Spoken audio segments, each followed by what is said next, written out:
Bueno, muy buenos días. Esperamos que ustedes se encuentren muy bien. Soy Adriana Pimienta, hago parte del equipo de trabajo de la Biblioteca Sena Complejo Norte. Les damos una cordial bienvenida a este evento, Escritores Más Cerca, Conversaciones a la Luz, con Pilar Lozano. Agradecemos el apoyo del Sistema de Bibliotecas Sena, SBS, al equipo humano de la Biblioteca Complejo Norte, a la Biblioteca Santa Rosa de Ocosos, con quien nos estamos conectando, y a la comunidad en general que se encuentran reunidos en este momento, y a aquellos que nos están viendo a través de la transmisión en vivo.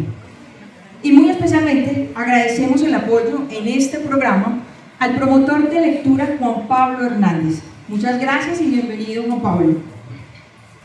Juan Pablo Hernández es licenciado en idiomas de la Universidad de Antioquia, también diplomado en gestión cultural de la misma universidad, becario de la Universidad de Illinois en servicios bibliotecarios, máster en libros y literatura infantil y juvenil de la Universidad Autónoma de Barcelona. Entre sus libros podemos encontrar Valores y diversidad cultural en la literatura infantil. De igual manera, damos una fraternal bienvenida a nuestra escritora invitada. Pilar Lozano, es un gusto tenerte aquí. Muchas gracias por aceptar esta invitación. Antes de iniciar, quisiéramos a ustedes presentarles y a nuestra escritora el autor y su obra, de su vida y de lo que ella ha hecho en el trasegar de su existencia y lo más importante, pues el impacto que ha generado sobre lo que ha escrito y recogido de nuestro territorio. Es así que vamos a transmitirles a ustedes el autor y su obra de Pilar Lozano.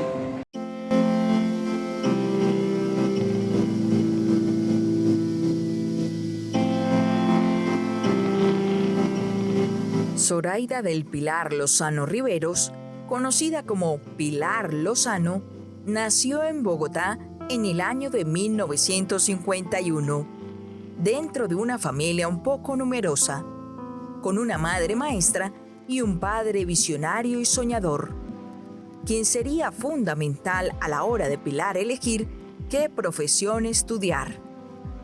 Lozano se desempeñó como periodista alrededor de 40 años. Fue también cronista de prensa e igualmente trabajó en la radio y la televisión.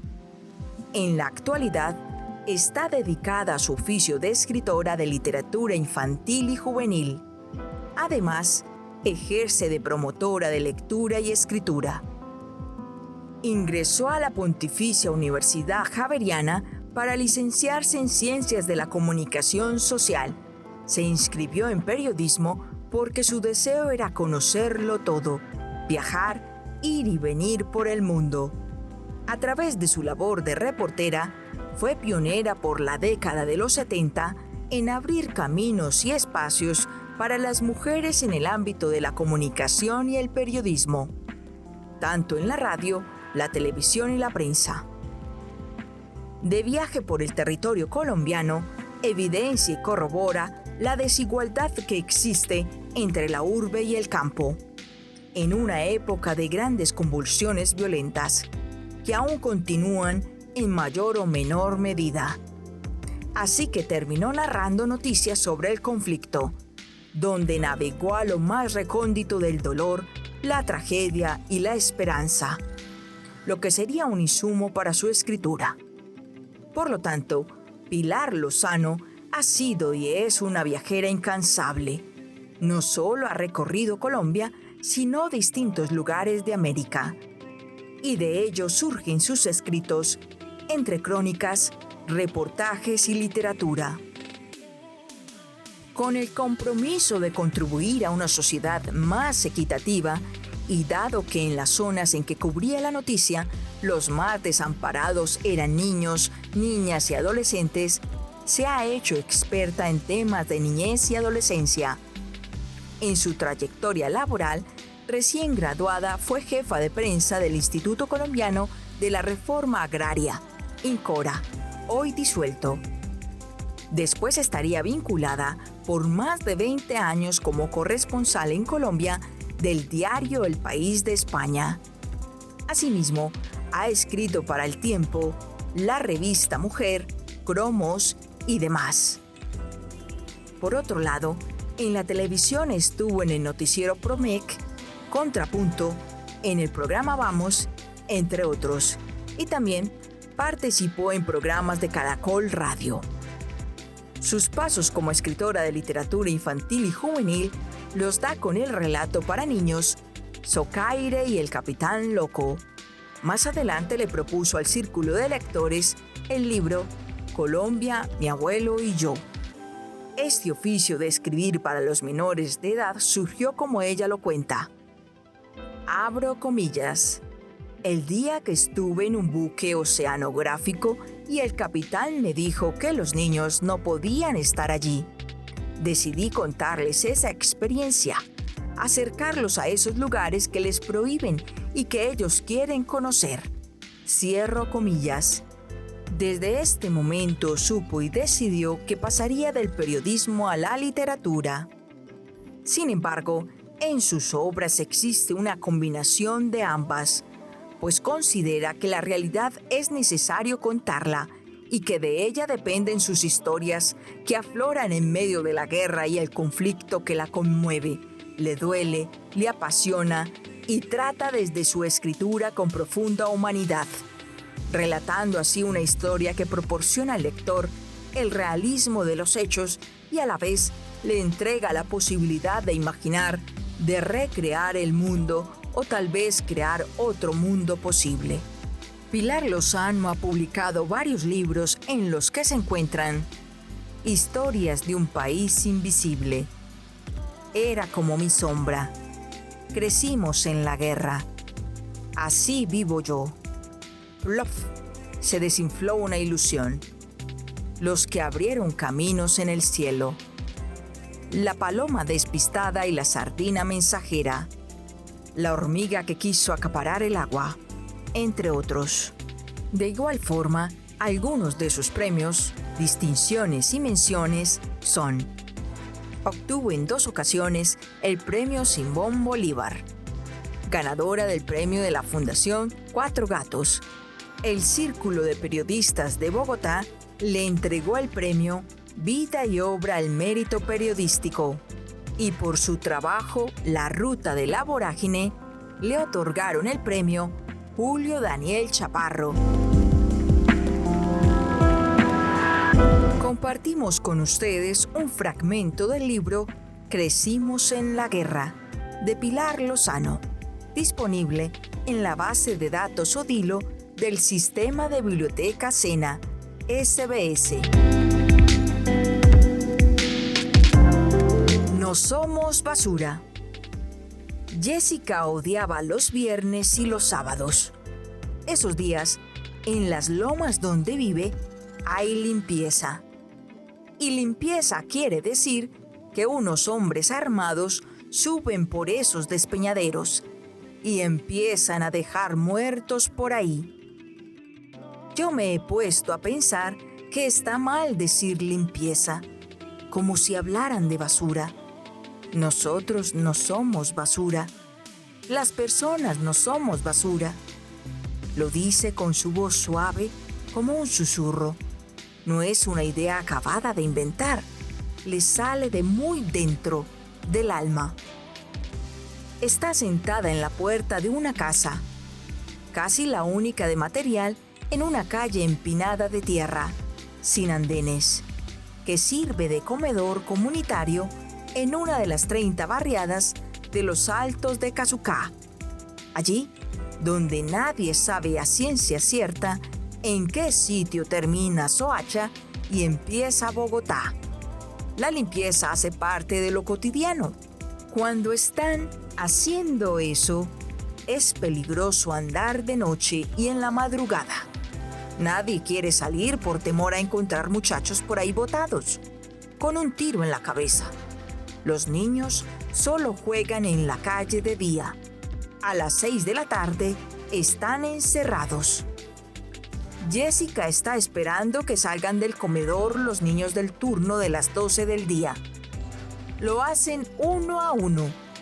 algunos masticando el último bocado para no llegar atrasados a la jornada de la tarde en la escuela. Ella estudia en la mañana. Se levanta a las 5, se baña con agua a la que le quita el helaje, pasándola unos minutos por la estufa, y está en la escuela a las 7. Tiene 10 años, las piernas largas y la mirada sin brillo, como cansada. Parece acostumbrada a fabricar pensamientos tristes. Jessica no lo cree así. Soy feliz, pero no quisiera vivir en este barrio. Es muy peligroso.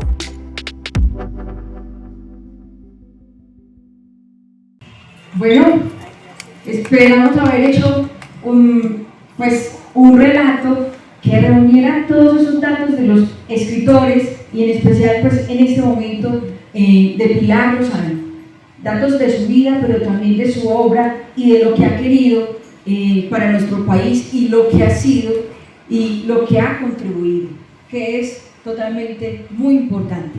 Los invito entonces, Pilar, a tomar sus asientos. Juan Pablo, bien puedan, con todo gusto. Bueno, recuerden, si tienen alguna pregunta, la pueden hacer, alzan la mano, con todo gusto. Si están aquí más cerca, sería un poco mejor también. Igualmente están invitados, recuerden, pueden hacerle preguntas a la autora. Y bueno, más que nosotros estamos muy satisfechos y agradecidos como bibliotecólogos, como biblioteca, de tenerte en este espacio. Gracias, y yo muy emocionada y muchas gracias por ese resumen de mi vida. Entonces, lo único que me hace falta, muy importante en mi vida, es que soy abuela, una abuela feliz. Tengo 2 nietos, ya grandes, pero lo más maravilloso del mundo. Y yo creo que por eso también, desde que soy abuela, ha sido mayor mi interés por los niños y por ver cómo sufren en medio del conflicto, porque digo, no hay derecho. Todos los niños deberían tener las opciones que tienen mis nietos, que todos los niños tienen derecho a realizar sus sueños. Entonces me he vuelto mucho más sensible sobre ese tema, porque uno dice, no, ¿cómo así? ¿Cómo así? ¿No? Es muy duro ver la realidad de este país. Bueno, que ahorita también nos cuentas de ese papel de abuela, justo con uno de tus libros, que creo que ahí, La abuela y el abuelo en todo. ahí se nota muchísimo. Muy buenos días, pues reiterarle a Pilar el agradecimiento por estar aquí con nosotros. Pilar Lozano ha sido invitada a la fiesta del libro y la cultura de Medellín, la invitan con mucha frecuencia a este y a muchas otras ferias del país y del mundo, y sacó un espaciecito hoy en la mañana para venir a conversar con nosotros. Así que eso ya es un agradecimiento muy gracias por darnos ese espaciecito para compartir contigo, porque igual en la tarde tiene más compromisos, mismo se regresa, entonces un gran agradecimiento. No, muy rico. Yo he estado muchas veces, conozco muchas sedes del SENA por mi trabajo como periodista, pues iba mucho que instalar un nuevo programa, un nuevo proyecto, entonces iba, pero nunca había estado dando una charla. Qué alegría. Sí, entonces, es la primera vez, ¿no? Entonces, para que nos vamos conectando y esta conversación sea un poco más cercana y nos vamos complementando más, yo sí quisiera que Pilar conociera, bueno, yo también quiero saberlo, ustedes de qué oficio son, qué están aprendiendo aquí. Cuéntenos a alguien de cada grupo que levante la mano y nos diga, vea, estamos aprendiendo tal cosa. ¿Quién se anima pues? Eso queremos saber. ¿Ustedes de qué programa son? ¿Qué están aprendiendo? Muy buenos días, gracias por el espacio, gracias por estar aquí. En este caso, la ficha a la que pertenezco, estamos viendo la tecnología en seguridad y salud del trabajo. Y ahorita quisiera que por favor nos contaras qué te inspira o qué te inspiró para tomar tu vida y transformarla en escritos para impactar a toda una generación. Muy bien, de eso vamos a conversar en un momento. Claro que sí, él ya quiere entrar en esa materia. ¿Cuál es tu nombre? Alejandro, muchas gracias. ¿Hay alguna otra ficha? Aquí los programas. Aquí hay más fichas. Dicen fichas. Profe, ¿cuál es la ficha? Otro rendido. Los chicos tímidos son de gestión de la producción industrial. Gestión de la producción industrial. Gestión. ¿Qué más? Entonces tenemos de seguridad del trabajo, de gestión de la producción industrial. Hola, nosotros somos de decoración de espacios. Decoración de espacios. Mira qué bonito. Muchas gracias. Bueno, pues fíjense ustedes que así como ustedes están aprendiendo un oficio, Pilar aprendió un oficio. Pilar aprendió a escuchar, a observar y a contar esas historias. Pilar, ¿cómo fue eso? O sea, ¿desde cuándo y cómo te nació esa cosita de escuchar, ver, escribir y todo eso? Bueno, la parte más difícil fue escribir porque casi me frustro porque siempre, bueno, ya lo cuento, siempre lo he contado. Tengo un problema grave para escribir, tengo mala ortografía. Entonces en el colegio, cuando yo decía que quería ser periodista, ¿y usted con esa ortografía? Y casi que uno empieza a achicarse y yo decía, uy, sí, no, pues no puedo ser periodista con esa ortografía, porque voy a escribir vaca con B larga sin ningún problema. Y a veces también, yo escribo rapidísimo y después me doy cuenta que vaca es con B chiquita. Pero si voy a la carrera, escribo vaca con B larga, sin ningún problema.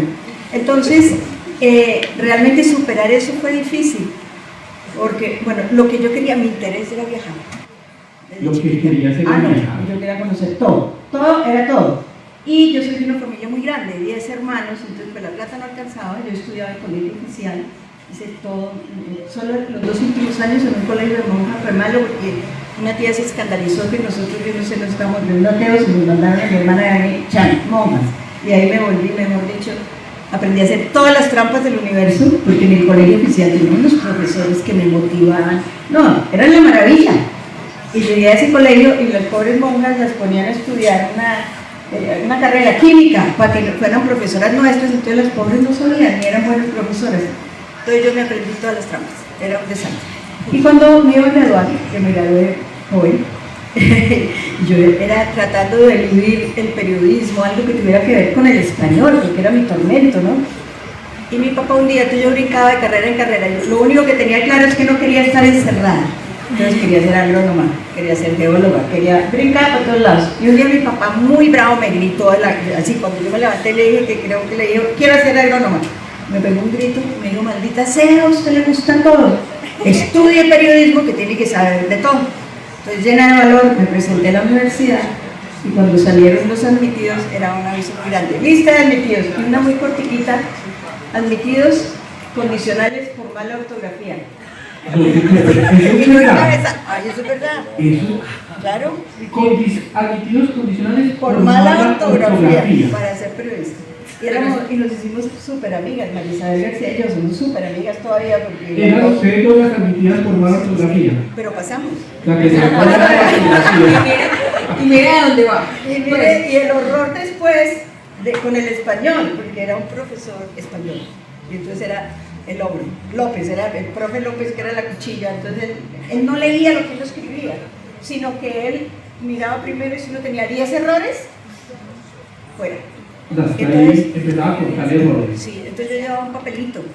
Lo que yo hacía es que escribía rapidísimo, que es una maña que tengo, y después se afianzó por ser periodista que tocaba a la carrera. Y entonces en el papelito yo miraba, atravesó. Y yo decía, la escribía en el papelito, S, Z, y de verdad que me quedó más bonita. Bueno, a veces no sabía cuál era, entonces un sinónimo, entonces aprendí muchos sinónimos. Y logré pasar 3 semestres. Y el cuarto, que era definitivo porque ahí nos dividíamos en periodismo, relaciones públicas y publicidad, me corchó ese 10 errores. Entonces yo hago muchos talleres de escritura y yo sufrí ese miedo. Yo no podía escribir porque tenía mala ola, pero la imaginación, ¿dónde la dejamos? Si eso es lo importante. Yo estoy haciendo muchos talleres en este momento y lo primero que digo, taller de escritura, aquí lo que vale es escribir. Ustedes pueden escribir vaca con B larga que yo no me escandalizo, eso sí, después lo corregimos. Eso sí, no, ese texto no puede quedar así, sí, pero hay que corregirlo. Ustedes se van a dar cuenta de la belleza que escriben y que ese texto no puede pasar a otra persona porque eso sí es feo. Porque yo tengo un ojo biónico, eso sí, los míos no los veo, pero a mí me pasa un texto con mala ortografía y me choca, ¿no? Digo, porque no hubo alguien que ayudó a corregir, no hubo un adulto, un profesor, que le diga al niño, tú es valiosísimo lo que has escrito ahí, tu historia es preciosa, pero así no lo podemos presentar en un concurso. Toca corregirlo, y ahora es más fácil. A mí me tocaba, yo como fui periodista, corresponsal de un periódico extranjero mucho tiempo, viajaba mucho en medio del conflicto, entonces yo tenía que escribir lejos y todo, yo andaba con 18 diccionarios de este tamaño, el diminuto así, uno más grandecito, uno así, en la casa tengo 80, bueno, y Google que no sirve porque ese tiene también el vídeo de la mala ortografía, y hay dos palabras que suenen igual pero se escriban distinto porque tienen significado distinto, la embarra Google, entonces ese no sirve. Tenía después cuando salió el celular una amiga maravillosa que no se equivoca en nada, excesivo, María Cris excesivo, ya decía, ay, Cris, entonces escribo, buenísimo, esas amigas son fundamentales en la vida, entonces con ella no peleo nunca, pero no he cometido sino un error, he sufrido mucho, obvio, que yo me muero de la envidia con los que no tienen mala ortografía, porque ellos no sufren, yo sí. Una sola vez me pillaron trabajar en el tiempo y no alcancé a llamar a mi amiga en la época de que no había internet ni nada. ¿Y salió publicado así? No, porque en esa época había jefes de redacción que andaban con unas manguillas hasta aquí y todo, y eran buenísimos. Uno aprendía a escribir también en el periódico, le decían, mira, esto tal vez, ¿por qué no lo cambia? Ahora no, sale como llega. Eso no hay correctores, no hay cuidado, era una época más de entrega, sí, hacia la escritura, entonces era muy bonito. Y entonces me llamó, y era un tipo maravilloso. Me dice, Pilar, me llamó a la oficina, en un cuartico chiquito.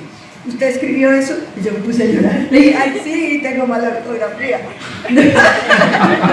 Confesaste que tenía mala ortografía. Sí, pero la única vez, eso sí. Entonces me tocaba trabajar más rápido, tenía que ir escribiendo y mirando qué palabra iba a usar, pero eso no ha sido un impedimento para que yo haya publicado 21 libros, que haya sido periodista toda la vida y lo haya logrado sortear.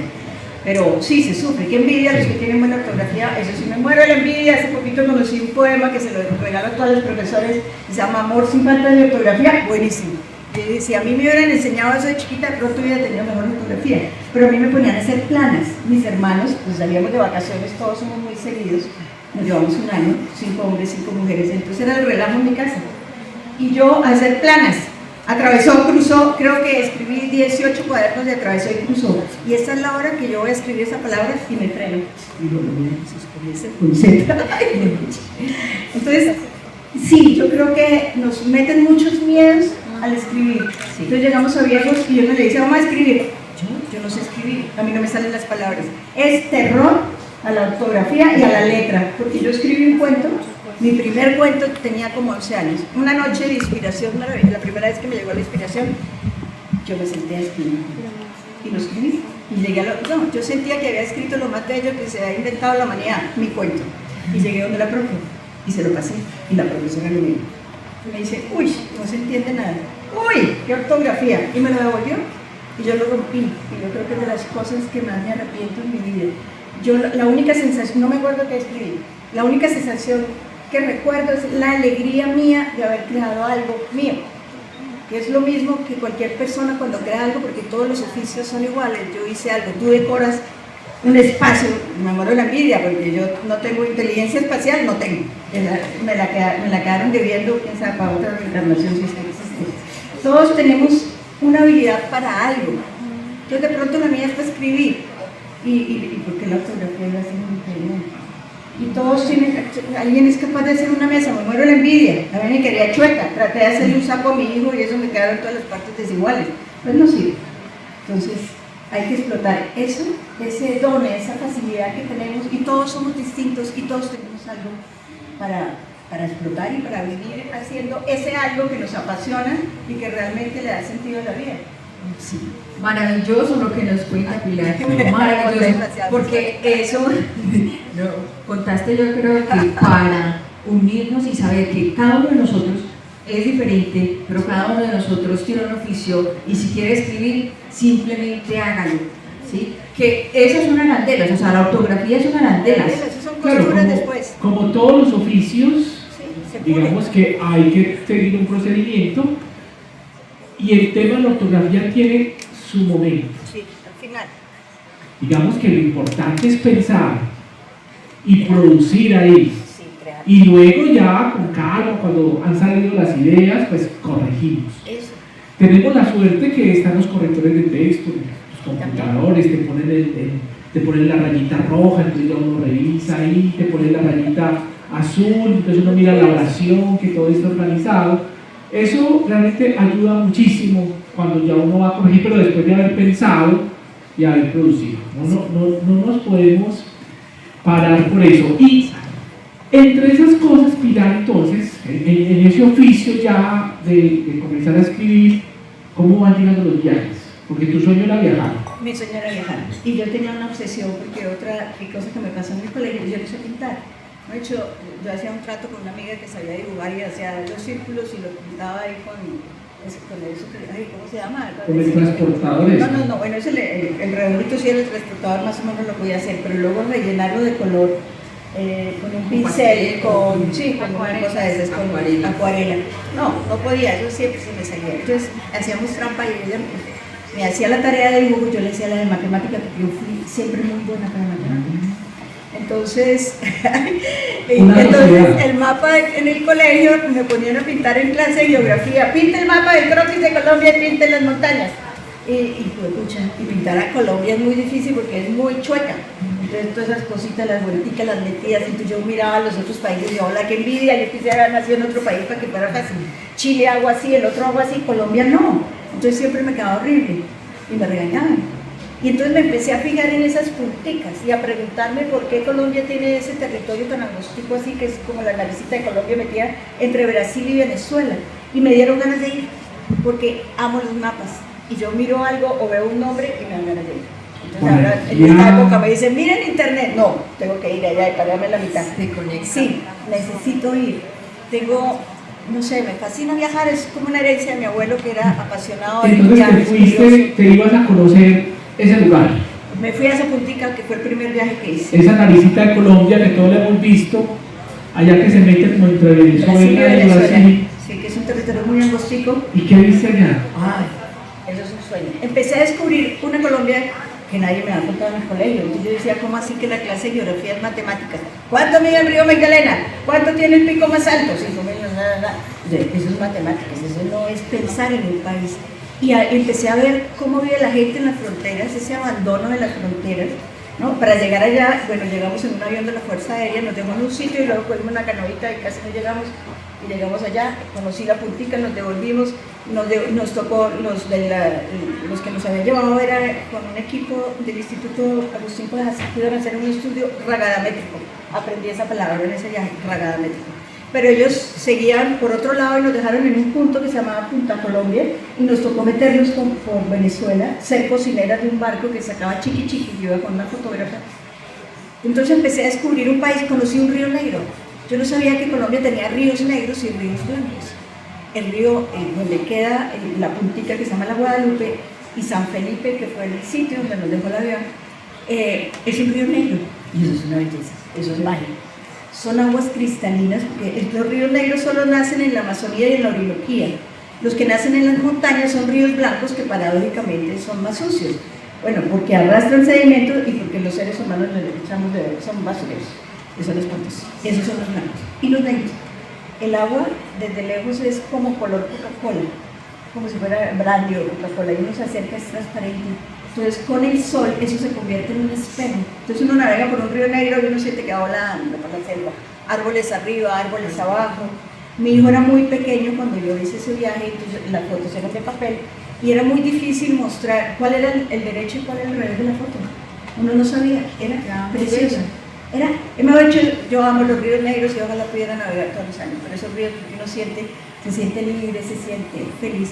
Y entonces fueron 14 viajes, porque inicialmente era la punta norte, sur, oriente, occidente, pero eso era demasiado maravilloso. A ver, 14 viajes por los límites de Colombia. Sí, por todos los extremos. ¿Y en qué estabas trabajando en ese momento que en te una tocaba? revista. No me tocaba. Te tocaba viajar. Le encantaba, ¿no? Me encantaba, era una directora, entonces Ah. ella se ríe porque me dice que ella se acuerda que yo llegaba y le decía, yo quiero viajar. Entonces yo le propuse esa serie Le dije, yo quiero hacer esa serie en un comienzo. Y ahí pues, aprovechabas para viajar. ir a esa puntica, cuando yo le dije cuánto costaba, porque era muy complicado llegar y todo lo que... Me dijo, uy, no, eso no le interesa a nadie. Y a mí se me mete una idea en la cabeza y la hago. Entonces nos fuimos sin plata con la viaje en esta. Y conseguí el viaje de la Fuerza Aérea, fuimos cocineras, bueno, de todo, porque no teníamos ni un peso. Llegamos finalmente a Puerto Emilia y nos trajeron un avión de carga. Llegó un avión de carga con unos músicos y nos regresó a Bogotá. Parecíamos micos, los dos, todos cochinos, era un desastre. Y ya después, por ejemplo, Yabarate, que es como esa garrita en Baupés, nos dieron una plata, pero cuando llegamos, nos bajamos en Mitú, nos dimos cuenta que eso nos alcanzaba solo para la gasolina, porque allá viajar por el río hay muchas cachiveras hasta llegar a la puntica que se llama Yabarate. Nosotros le dimos la vuelta, todo eso, llegamos hasta Monfort. Y entonces alguien nos dijo, hola, el cura, el monseñor Belarmino, no ha ido por el río, él solo va en avión, porque él tenía avión. Bueno, llegaba a Monfort, no a Yabarate. Y porque había internado indígena. Y el comisario, en esa época eran comisarías, acaba de llegar y tampoco, no conoce. Convénzalos a ellos y parten gastos. Y la viaje inglesa era muy simpática, la notera. Entonces nos fuimos y la viaje los convenció. Y nos hemos hecho el viaje más maravilloso del mundo, porque además en todos los sitios nos hacían homenaje. Era Con el comisario, monseñor, el comisario y las valientes periodistas que éramos nosotros. Muy valientes, porque ustedes como que andaban pues, en unos territorios también. Pero entonces, sí, pero eso no descubrí cómo eran los indígenas, cómo tenían que pasar a trabajar en Brasil, porque en Colombia no había trabajo. Sí. Le mandaron una carta al presidente que sale en el artículo. Bueno, algunos de esos reportajes están ahora en el, ¿cómo que se llama? La colección que saca el Metro. Palabras rodantes. Este año me hicieron un pequeño resumen. Salen algunas de mis crónicas que van. Sí. Hay 3 de esa serie y hay otras después de mi trabajo en el periódico, cubriendo conflicto y todo eso. No, genial. Entonces ahí brinqué, ¿sabes por qué? A la literatura, porque finalmente en ese barco que tú nos cuentas, mire, palabras rodantes. Ahí está, llega. Y Yacanora, que es en la zona de los botellones. Este es pues, de la colección del Metro, Palabras Rodantes, y es el libro al que se refiere pues, Pilar Lozano. Aquí hay una de sus crónicas. Entonces, como que ya después en el barco me convertí en escritora, porque pues claro, soy capitana espantoso que no quería a los niños, y yo como así que no soy de niños. Claro, yo ya era mamá también, entonces yo cuando conocí ese barco lleno de laboratorios, pues yo lo primero que pensé, mi hijo que venga con Rosario, y todos los niños del universo, claro, ahí detrás todos los demás. Pero pues, cuando me dijo que no, me dio tanta rabia que dije, ¿cómo así que no? Y me inventé eso, y ese es el punto clave. En todo este relato tuyo sobre la escritura, también hay un relato pues anterior, diría yo, sobre la lectura. ¿Cuál es esa cercanía? Porque hay un momento que es a los 11 años de ese deseo de escribir, pero también hay un recorrido antes de lectura y una cercanía. Fue una biblioteca, fue tu padre, fueron los periódicos que llegaban a casa. ¿Qué fue? Otro pecado mío. De niña no fui lectora porque era muy brincona. En mi casa había libros, mi papá, se murió ya viejo, él leía y escribía. Esa es una ventaja muy grande. Yo vi leer y escribir a mis papás toda la vida. Mi papá era un lector, yo creo que se leía 5 libros a la semana, no dormía, leía. Tu escrita, ortografía pésima. Sí. Y nada de leer. Yo me leía, pero ya te voy a contar que después sí. Pero entonces había unos libros muy lindos en mi casa y mi mamá fue maestra toda la vida. Una mujer curiosa, escribía. Ahora que estamos desbaratando la casa de mi mamá, en una historia, y hemos encontrado escritos de ella que ella guardaba sobre hechos importantes de la vida de la familia. Y es sorprendente y hermoso. Yo sabía que escribía, pero no tanto. Puedes descubrirle esta faceta, porque entonces uno dice, ¿usted por qué escribe? Mi abuelo escribía, mi abuelo era un loco genial y escribía. Y claro, entonces mi papá escribió poesía toda la vida hasta que se murió. Al final el mismo poema le cambiaba una palabra. Mija, mira el poema nuevo que escribí. Y yo lo leía, padre, es el mismo. No, es otro. Le cambiaba una palabra. Sí, entonces, pero escribía. Y manejó el computador ya desde murió de casi 90 años y aprendió a manejar el computador. Y esa fue como su entretención ya al final de la vida. Entonces fue muy agradable, ¿no? siempre tenía algo que hacer, que eso es muy bonito, uno no dejar de sentirse útil en la vida. Bueno, entonces, ahora me perdí, de tanto hablar. No, con la lectura. Ah, sí, la lectura. Entonces, ¿sabe cómo empecé yo? A través de la lectura en voz alta, a sentir la música de las palabras. Había un libro precioso en mi casa que se llama La Reina de las Nieves. Unas ilustraciones divinas. Y mi hermano, entonces todos los leían menos yo, porque ellos se sentaban a leer y a jugar ajedrez. Y yo decía, pero eso no es jugar, eso es pensar. Yo ya pensé todo el día en el colegio y yo quiero brincar. Y nunca aprendí ajedrez, cosa de la cual me arrepiento, mis hermanos todos. Y lectura, entonces mi hermano me leía, pero ese, porque yo quería ese, me parecía divino.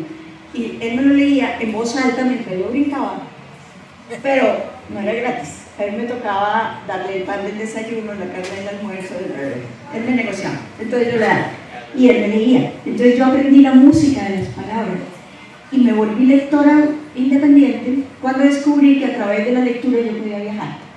Entonces llegó a la casa el libro de Jack London, por eso lo amo, El llamado de la selva. El llamado de la selva. Entonces ahí están los... Colmillo blanco también. Sí, Colmillo blanco, me los leí todos.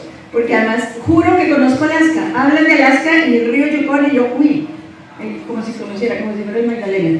Se congela todo. Yo lo veo. Ahora, últimamente lo puedo ver en videos, en películas.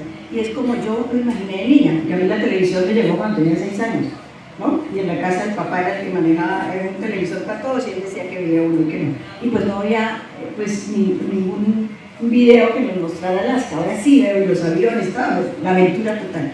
Eran los buscadores de oro, porque entonces cómo un libro puede ser leído por 3 personas de una manera distinta. Para mi hermano ese libro es maravilloso porque él ama a los perros, yo no. Él adora a los perros, él recoge todos los perros, tiene un hospital de perros, todo. Para él es eso ese libro, para mí es los aventureros detrás del oro, para mí es eso. Y empecé a, y dije, no puede ser, uno lee y viaja, y pues mientras puedo viajar, pues hay que leer, y empecé a leer historias de aventuras, de que me llevaban a sitios lejanos, a los mares del sur, a no sé dónde, a África. Entonces conozco muchísimos sitios por la lectura y los que puedo a conocerlos aquí en el vecindario. Conozco mucho de Colombia, me encanta conocer Colombia, quisiera conocer, bueno, todos los departamentos los conozco, pero unos mucho más que otros, pero este país es demasiado grande. Y en ese viajar, como lo contabas ahora, con el periodismo, conociendo el país, pues supongo que así nació de alguna manera Colombia, mi abuelo y yo. Este libro es muy querido porque uno siempre lo encuentra, contaba Pilar hace un momento, yo suelo visitar bibliotecas de municipios, de escuelas, y siempre me doy una pasadita así como por las colecciones, y siempre encuentro el libro, y lo encuentro. Me gusta mucho porque siempre lo encuentro, se da uno cuenta que es un libro que ha sido tocado por las manos de los lectores, que ha sido leído, entonces uno encuentra que muchos ojos han pasado por ahí, y eso me gusta mucho del libro. Cuéntanos si esas historias ayudaron a este libro y cómo fue ese proceso con este libro tan querido y que con seguridad todos conocemos. Claro, Socaire y el Capitán Loco salió, a los niños les gustó, no le da miedo, yo nunca había escrito un cuento, yo decía, eso será un cuento, eso que será, bueno, mi hijo me regañaba, no le gustaba al final. Sí, no le gustaba. Tú participaste en el concurso Inca. Sí, pero no gané. Con ese libro con ese no participaste, gané. ¿verdad? Sí. Con ese participaste en el concurso Inca. Le damos contexto y tú les cuentas. Aquí hay una empresa que se llamó Enca, tal vez tengan referencia a esa empresa. El SENA siempre trabaja muy de la mano de las empresas, y esa empresa por allá en los 70 sacó un concurso de literatura infantil. Muchos de los grandes escritores empezaron en este concurso. Celso, Jaime Aníbal, por ejemplo, Triunfo, y bueno, tú también participaste, tú que habías participado con Socaire. Y ahí fue jurado Manuja Vieira, que siempre ella me estimuló mucho porque ella me mandó un correo, me mandó una razón y me dijo, yo fui jurado y a mí me hubiera gustado que tú hubieras ganado, me encantó tu historia. Entonces eso lo motivó a uno, ¿no? Y ay, bueno, pues funciona. Y a los niños les gustó, que era lo más importante. Y entonces yo dije, yo le contaba, después de todos los viajes que hacía, le contaba lo que me había pasado a mi hijo. Y él me preguntaba, mamá, ¿y qué comida hace mamá? No sé qué y todo. Yo le contaba y le mostraba fotos y él se maravillaba. Entonces yo dije, hola, y si a él le gusta tanto, ¿por qué no se lo cuento a todos los niños? Y nació Colombia, mi abuelo y yo, que es la historia. Los abuelos siempre están presentes en mi vida. ¿Por qué? Porque mi abuelo me marcó. Mi abuelo era aventurero, se le volaba a la abuela, era huaquero, que ahora critico todo eso, pero mi abuelo iba a buscar huacas, mi papá nos cuenta, y él nos contaba pues esas historias de cómo sufría, y me caían truenos y rayos, no comía ni mi abuelo buscando la Y se le aparecían los espantos y todo. todo eso. Entonces, y le gustaba buscar caminos. Él nunca podía, él vivía de pueblo en pueblo, de corregimiento en corregimiento, buscaba un trabajo y allá llegaba, tolimense. Y entonces, mi abuelo me marcó mucho. Y de los 10 hermanos somos como 5 muy aventureros. Mis hermanos cogen mi hermana de los 45 años compró una moto de esa chiquitica y se fue hasta Bolivia sola. Esa es más valiente que yo. Ella no hago eso, ella sí. Y mis hermanos le dan la vuelta a todos los países en bicicleta. Todos, mi mamá, yo no sé cómo hacía para aguantarnos. Entonces, yo dije eso y además era como decir, ¿por qué no me contaron cuando era niña? Realmente todos mis libros tienen que ver un poco como eso. Porque no me lo contaron, no. A mí nadie me contó cómo era Colombia. A mí no me contaron cómo viven los indígenas, que hay 65 lenguas indígenas, que bueno, que los niños indígenas son bilingües, que envidia. Todo eso a mí nadie me contó, ¿no? No me contaron de los palenques. Entonces, realmente como que mi trabajo ha sido a través de la literatura y de la periodismo, porque sigo siendo periodista, tengo alma de periodista, contarle a los niños esa Colombia en lo bueno y en lo malo. Así digo yo, es mostrar, me he hecho en la vida cotidiana qué significa que seamos un país muy diverso culturalmente. Pues, como la geografía, recorrer Colombia a través de las historias de un abuelo, pero como lo vivió, además, Pilar. Esto es más cultural, digamos, más como explorar y recorrer. Sí, las diferencias, muchos somos diferentes, pero somos iguales, ¿no? Tenemos recorrer. Sí. Pero quiero que nos hables para que vamos conectando y ustedes se den cuenta de esto. Ahorita vamos con ese, pero conectemos un poco con este porque fíjense que aquí tenemos la geografía, por aquí tenemos como toda esa diversidad cultural que hace que Colombia sea un país tan rico. Y háblanos de este, que es más reciente, la historia, los viajes y la abuela. Miren, la historia, los viajes, que era lo que querías, y la abuela, a propósito de que está feliz como abuela. ¿Cómo conectamos eso en este libro? Pues ese retacito que también creo que tenemos un gran vacío, y yo creo que por eso también nos ha tocado tan duro la violencia. No conocemos el país, no conocemos nuestro pasado, no nos preguntamos, bueno, muchas veces a los niños que llegamos a hablar de guerra, pues tengo 3 libros que tienen que ver con el conflicto y son para niños, entonces llegamos, entonces uy, es que la guerrilla, esos son unos asesinos espantosos, no sé cuántos, nada. Y les digo, hola, y es que un día alguien dijo, esos colombianos les vamos a mandar una guerrilla y nos la mandaron en helicóptero. ¿Será que fue así? Y no nos preguntan, entonces les cuento, fue que nació la guerrilla. Entonces tenemos que entender eso también, por qué estamos en este momento en ese conflicto de tierra tan grande. Eso tiene una explicación en el pasado. Totalmente. Ahí tocas algo muy importante que yo creo que debemos pues como pausarnos, y es ¿para qué escribes? ¿Para qué empezaste a escribir? ¿Cierto? Que bueno, las motivaciones, miles de motivaciones, pero escribimos para narrar la historia, para reconocer, para sanar. Cuéntanos un poco de esa relación tan íntima que existe de escribir la historia para que otros la sepan, pero escribirla a través de esos actores, porque usted también es promotora de lectura y de escritura. Entonces, tiene una visión un poco más amplia que nosotros, por haber visitado esos territorios, por haber hablado con esas personas que estaban viviendo en esos territorios, ¿cierto? Entonces ahí ya hay una dualidad con nosotros en la urbe, ellos en el campo, pero ¿para qué entonces se escribe? Si transformamos sociedad, si nos humanizamos un poco más. Yo creo que en la literatura, en el periodismo cambian el mundo, lo decía Saramago y lo ve uno, ¿no? Tantas cosas que yo escribí en un momento cuando era periodista, yo me repetía, y yo estoy diciendo lo mismo de la vez pasada. En Colombia se aproximan las nuevas elecciones y hay mucho temor de los muertos, los y decía otra vez, ahora cómo empiezo si es lo mismo. Es lo mismo de siempre, pero sí cambia seres humanos, lo decía Saramago. El mundo no ha cambiado, pero sí podemos cambiar seres humanos. Entonces hay personas que leen una historia, comprenden una realidad, necesitamos entender por qué hemos llegado a estos niveles de violencia tan absurdos. Tenemos que ponernos en los zapatos del otro, ¿no? Entonces yo tengo este libro que era como mi sombra, que es la historia de dos niños que entran a la guerrilla. Y entonces cuando lo leo con niñas de la ciudad, entienden, ¿no? Me hacen preguntas como, hola Pilar, ¿usted hubiera vivido en las condiciones que vivieron esos niños si hubiera vuelto guerrillera? Eso me preguntan los niños, y yo les tengo que contestar con la verdad, eso me tengo que contar la verdad. Entonces, ese libro es de escuchar, que tú me preguntabas.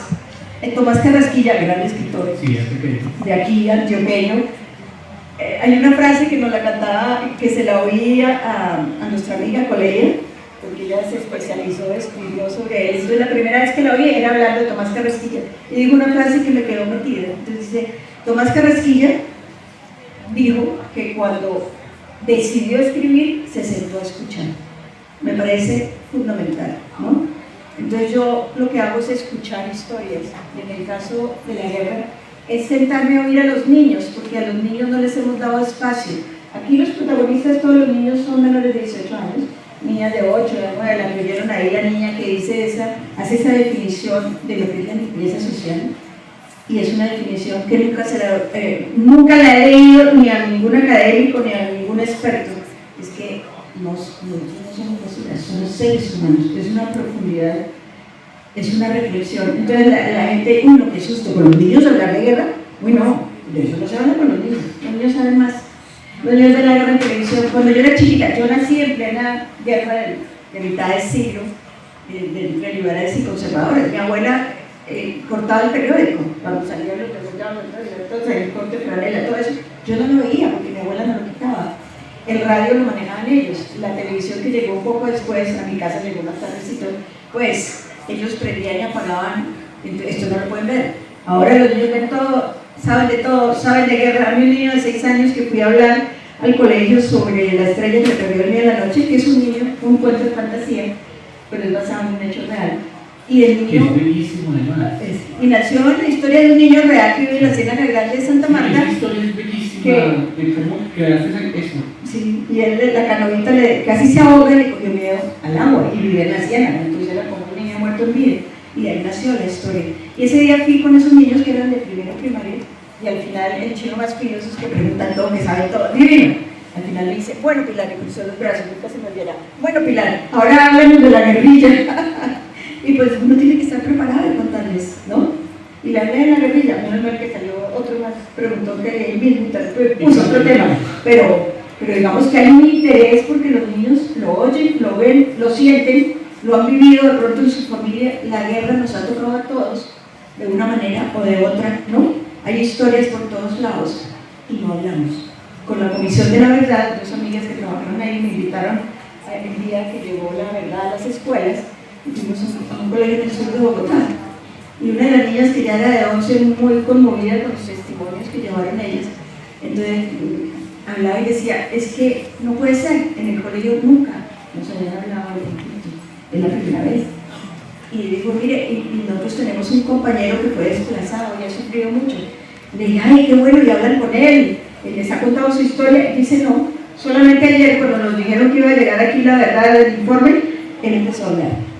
Entonces uno dice, la cantidad de historias guardadas, la cantidad de gente que le dice a uno, yo tengo todo guardado en la garganta, necesito sacarlo y necesito sanar.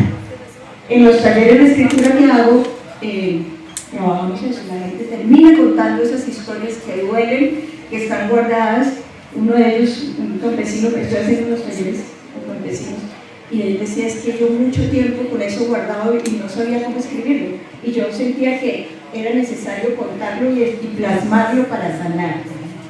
Entonces eso sana. Y sana Marcela Vidal, de la universidad también, una persona maravillosa, una escritora única, acaba de lanzar su libro y es contar lo que ella vivió de niña. y decía, yo necesitaba sacarlo, me demoré mucho, no sabía cómo hacerlo. Pero los que hemos sido periodistas y los que contamos historias de los otros, también es una necesidad. Yo cuando me metí mucho en el tema de los niños guerrilleros, paramilitares, niños con armas, que es lo más absurdo que uno puede imaginar. Yo me imagino a mi nieto y yo, lo he hecho, a mi nieta se metieron en un grupo armado o se la llevaron ella voluntaria, yo haría un escándalo internacional que no haría. Me pararía de cabeza todo, porque no hemos hecho eso, porque son niños campesinos. Entonces es una vergüenza de país.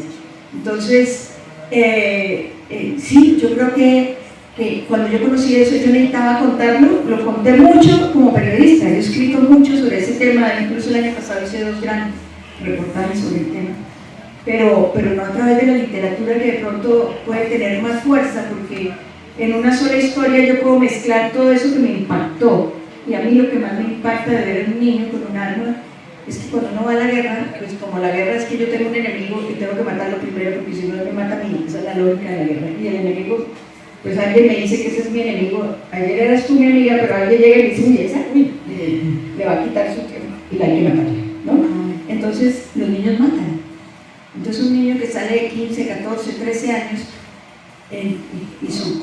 con un costal de culpas que no pueden con ellos, que tienen pesadillas todos los días, porque yo le disparé a fulano, o por mi culpa mataron a Mengano, porque en esos juicios que hacen por haber pues violado una de las normas rígidas de la guerrilla, por ejemplo, pues la condena es un juicio y todos los guerrilleritos que todos tienen 15 años, 13 años tienen que votar si ese señor lo matan, lo dejan vivo o le ponen a hacer un trabajo duro.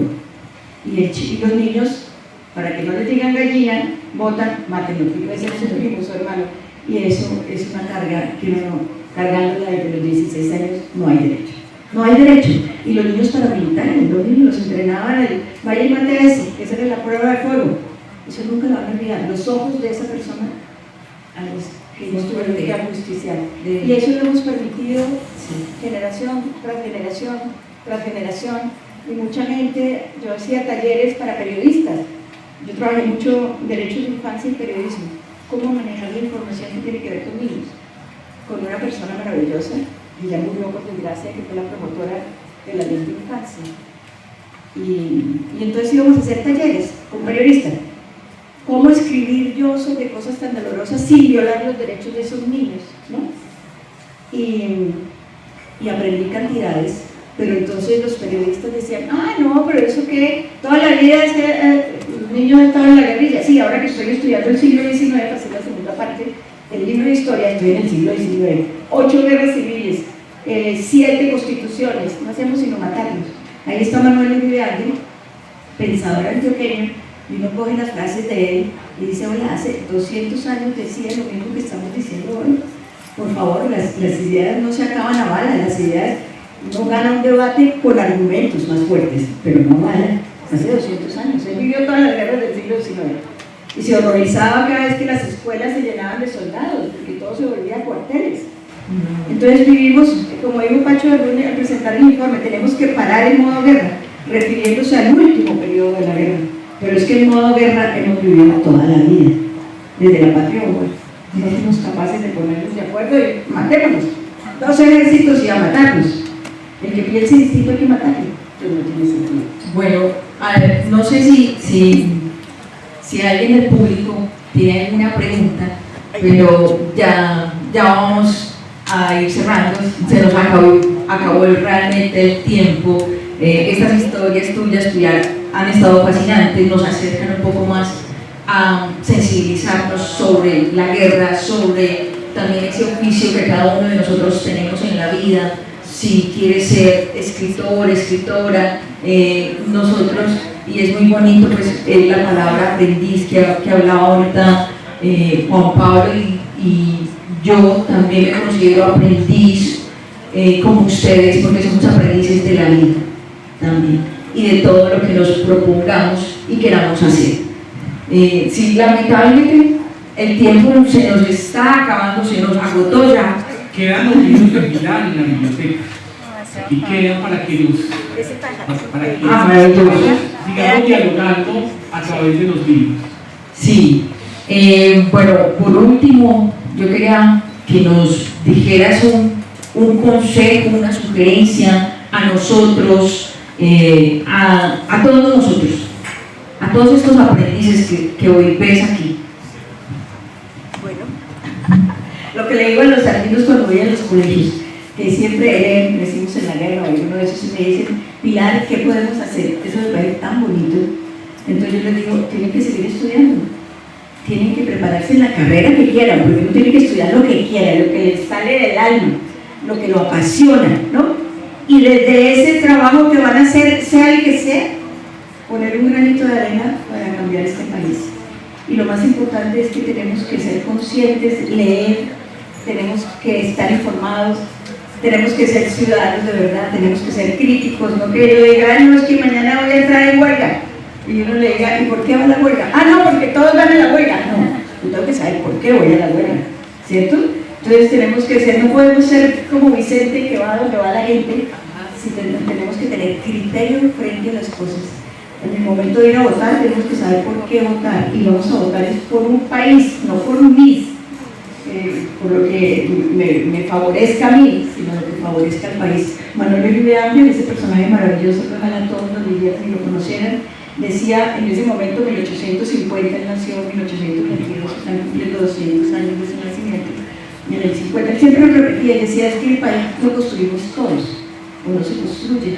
Él nos invitaba a escribir, cosa que me parece preciosa. Él viajaba y siempre andaba con papelitos y escribía. Entonces decía, claro, Colombia es un país atravesado. De hecho, uno ve la cordillera de los Andes y sube por Sudamérica en un solo bloque, y le dio por dividirse en tres cuando llega a Colombia.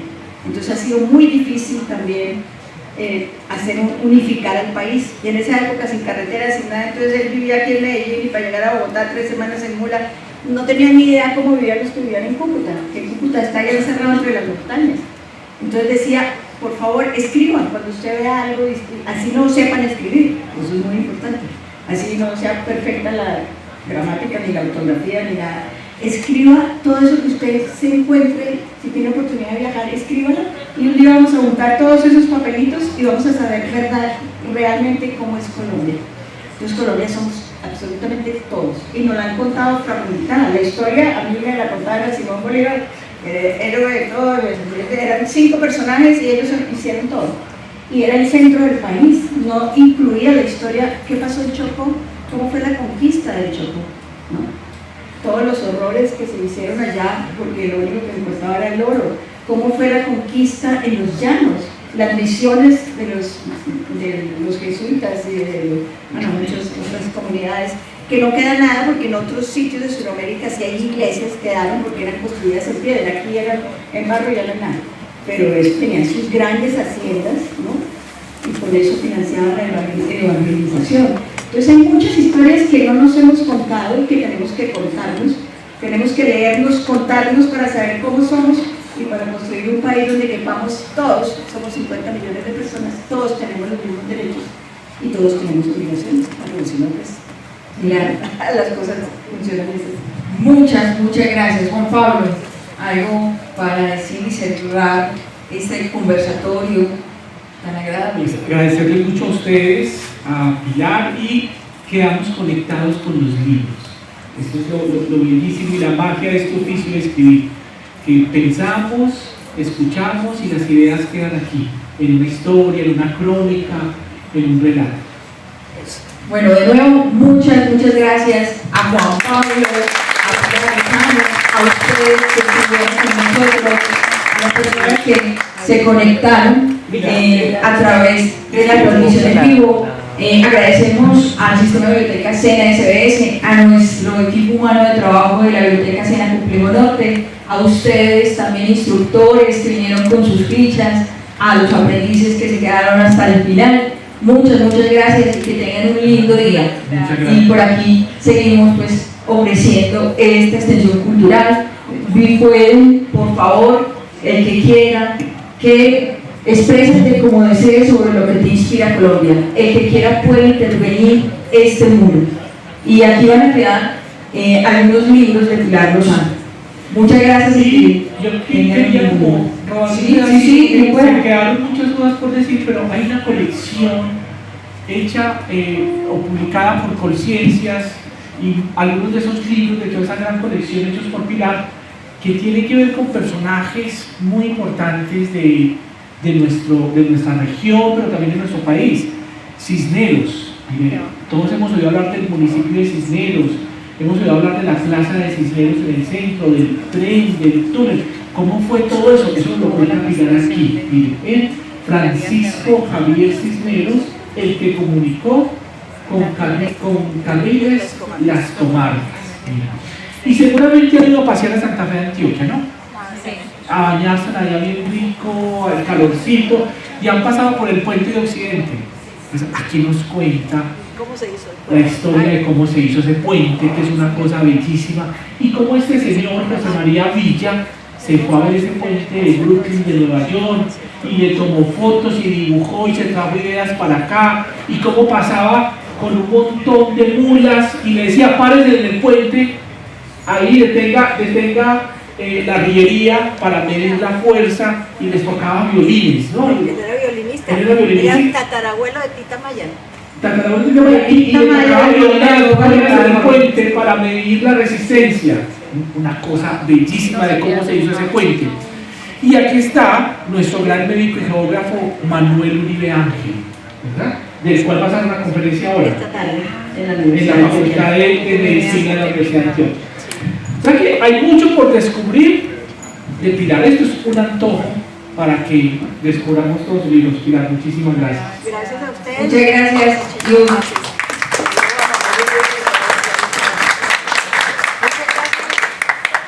Y un feliz día. Nos vemos. Hasta pronto.